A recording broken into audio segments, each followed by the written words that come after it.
How to hide followers on Instagram. First of all, head over to your application Instagram and make sure you are logged into your account. Tap on your profile at the bottom right corner and then tap on this three line at the top right corner. Head over to settings and privacy.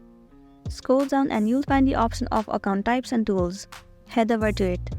So right here you need to make sure that your account is switched to personal account rather than professional account. Once you are on your personal account, go back and head over to your profile. So right now if anyone tap on your followers list, they will be able to see all of the people that you follow on Instagram. So in order to hide the followers list, all you want to do is tap on this three line at the top right corner. Head over to settings and privacy. Scroll down and move into account privacy.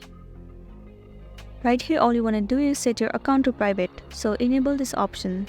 Tap on switch to private. Your account has been switched to private account.